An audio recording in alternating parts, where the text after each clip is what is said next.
Hello everyone, welcome to my channel digital marketing line. मैं श्वेता इस video में discuss करूंगी कि नेट प्रेजेंट वैल्यू होता क्या है।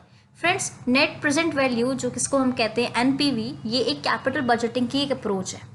तो इसमें हम देखेंगे कि ये क्या होता है, इसके एडवांटेजेस क्या हैं, इसके डिसएडवांटेजेस क्या हैं, और हम एक न्यूमेरिकल देखेंगे तो आपको पूरा क्लियर हो जाएगा कि क्या है एनपीवी। तो स्टार्ट करते हैं। सबसे पहले हम देखेंगे कि इसका मीनिंग क्या है। Net present value is a difference between the present value of cash inflows and the present value of cash outflows over a period of time. Inflows and outflows क्या होता है? Inflows का मतलब होता है कि मैंने पैसा कितना आया, inflows. Outflow मतलब मेरे पास से पैसा कितना गया। जैसे अगर मैंने कोई अपने कंपनी के शेयर्स बेचे तो मेरे शेयर्स दिए पर मुझे क्या है, पैसा आया, तो कैश इनफ्लो मेरे पास आया। पर अगर मैंने एम्प्लॉयज़ को सैलरी दी, वेजेस दी, उससे मेरा पैसा गया, तो वो होते हैं आपके आउटफ्लोज। नेक्स्ट पॉइंट है NPV is used in capital budgeting and investment planning to analyse the profitability of project investment. Use किस में होता है? कैपिटल बजटिंग में यूज़ होता है। बेसिकली किसके लिए है कि हमें देखना है कि मैं कौन से प्रोजेक्ट में इन्वेस्ट करूं। लास्ट है NPV is a result of calculation use to find today value of our future streams of payment. Clear? तो बेसिकली क्या है, जितने मेरे कैश इनफ्लोज हैं और कैश आउटफ्लोज हैं, उनके जो बीच का डिफरेंस होता है वो मेरा एनपीवी होता है। जितना ज़्यादा मुझे एनपीवी आएगा उतना ज़्यादा अच्छा है। अगर मैंने एक प्रोजेक्ट के लिए 1,00,000 रुपये लगाया, पर उस 1,00,000 लगाने के बाद मुझे 1,50,000 रुपये मिल रहे हैं, तो वो तो मेरे लिए अच्छा है ना कि मुझे 50 का बेनिफिट हो रहा है, 50,000 का मुझे बेनिफिट हो रहा है। और ऐसे में बस 3 प्रोजेक्ट हैं, एक में मुझे हो रहा है 20,000 रुपये का, एक में हो रहा है 50,000 रुपये का, एक हो रहा है मुझे 80,000 रुपये का। तो मैं अकॉर्डिंगली देखूंगी ना कि मैं कौन से प्रोजेक्ट को चूज़ करूँ जिसमें मुझे बहुत सारे बेनिफिट है, जो मैं आराम से इम्प्लीमेंट भी कर सकती हूँ। तो ये होगा हमारा मीनिंग। अब हम देखेंगे इसका फॉर्मूला फ्रेंड्स, अगर आप ऐसे ही अपने पेपर में लिख कर आएंगे तो डेफिनेटली टीचर इंप्रेस हो जाएगी आपसे और आपको 1 मार्क्स को एक्स्ट्रा मिल जाएगा। तो एनपीवी क्या है? R T upon 1 plus I and bracket में टी। अब यहाँ पे टी क्या है? Time of a cash flows. Discount I क्या है? Discount rate. And R T क्या है? Net cash flow. तो हम इसमें अब न्यूमेरिकल देखेंगे। न्यूमेरिकल क्या कह रहा है कि ABC limited is a small company that is currently analysing capital expenditure proposal for the purchase of equipment. The company use the net present value technique to evaluate project. The capital budget is limited to 5 lakh. एक company है जो छोटी सी company है, उसका जो capital budget है वो 5 लाख का है। वो चाह रही है कि उस 5 लाख से ये जो भी वो इन्वेस्ट करना चाह रही है उसको मैक्सिमम क्या हो, कैपिटल इंक्रीज हो, उसकी मैक्सिमम उसका रिटर्न आए। यहाँ पे कॉस्ट ऑफ कैपिटल क्या दे रखी है? 12%। लेट्स सी, हम निकालते हैं कि हमारे लिए कौन सा प्रोजेक्ट अच्छा है। हमारे यहाँ पे 3 प्रोजेक्ट दे रखे हैं।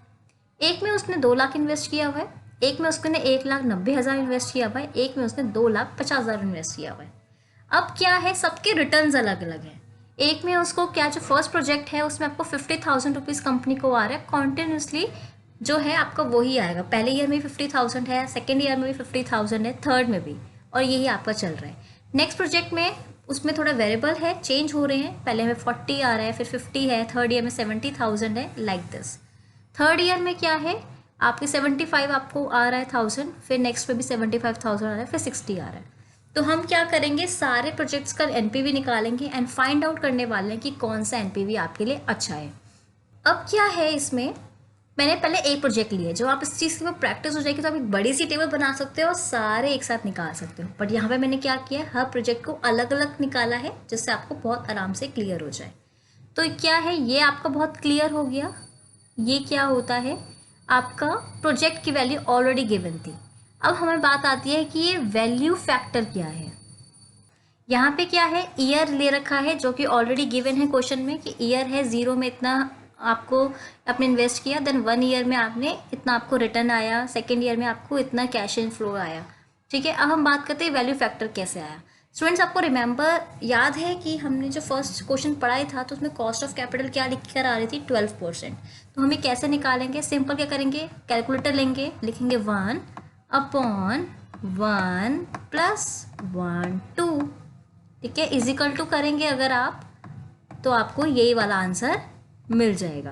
देन अगेन आप इक्वल टू प्रेस करिए, आपको ये वाला आंसर मिल जाएगा। अगेन आप इक्वल टू प्रेस करिए, आपको ये वाला आंसर मिल जाएगा। तो क्या होगा, इस तरह से आपकी हमारी पूरी टेबल बन जाएगी। और जैसे कि आप करेंगे, इसको मल्टीप्लाई करेंगे तो आपको ये वाला आंसर भी मिल जाएगा। क्लियर हुआ आपको? उसके बाद क्या है, 2 लाख का क्या हुआ, मैंने इन्वेस्ट किया और इतना मेरे को, तो मैंने सबको ऐड किया तो मेरे पास आंसर आया कि 1,80,250 रुपये मेरे को मिले।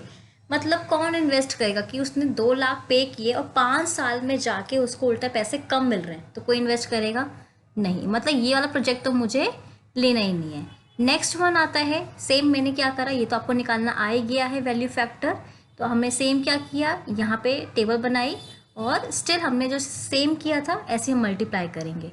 अब क्या हुआ, मैंने कितना इन्वेस्ट किया था यहाँ पे 1,90,000 जो आपका आ गया है।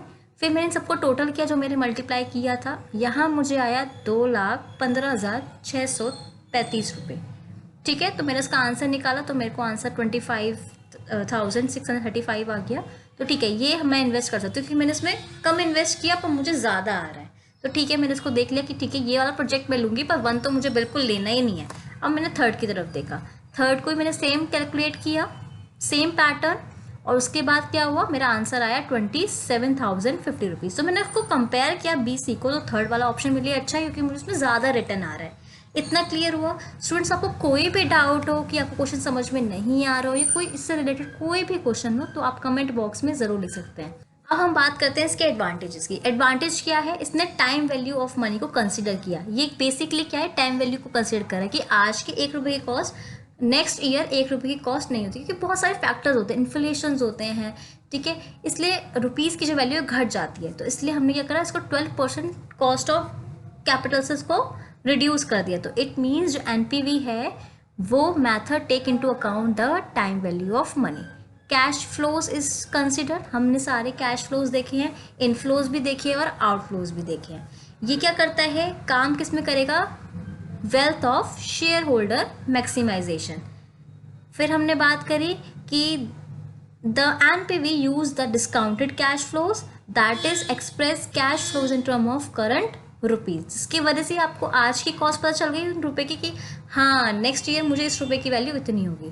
तो क्लियर हुआ? इसको सेकंड पॉइंट को और फोर्थ पॉइंट को आप रिलेट कर सकते हैं। तो NPV method take into account the time value of money, the whole stream of cash flows is consider, the net present value can be seen as the addition to the wealth of shareholder.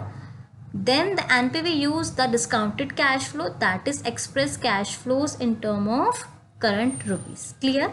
अब हम बात करने वाले हैं इसके disadvantage की कि क्या है, तो डिफ़िकल्ट कैलकुलेशन है। अभी तो क्या हुआ, आपको सब चीज़ मिल गई, आपको कैश आउटफ्लोज भी पता थे, कैश इनफ्लोज भी पता थे, पर किसी ने उसको सर्च किया ही होगा ना कि मुझे कितना कितना रिटर्न आएगा, इसकी प्रॉपर रिसर्च हुई होगी। तो क्या होता है, एक तो डिफ़िकल्ट कैलकुलेशन है और फोरकास्ट करना पड़ता है। फोरकास्ट मतलब यही है कि मुझे निकालना पड़ता है कैश फ्लो सारे, इनफ्लोज भी आउटफ्लोज भी with discount rate. The accuracy of NPV depend on the accurate estimation. अगर आपका एस्टिमेशन बहुत आपने हायर ले लिया, ये बहुत कम ले लिया, तो अल्टीमेटली आपका NPV आपको सही से बताएगा ही नहीं कि आपको कौन सा प्रोजेक्ट चूज़ करना है। तो जो उसकी डिपेंड है वो किस पे डिपेंड है, एक्यूरेट एस्टिमेशन पे। Decision based on absolute major, again आप इसको कनेक्ट कर सकते हैं।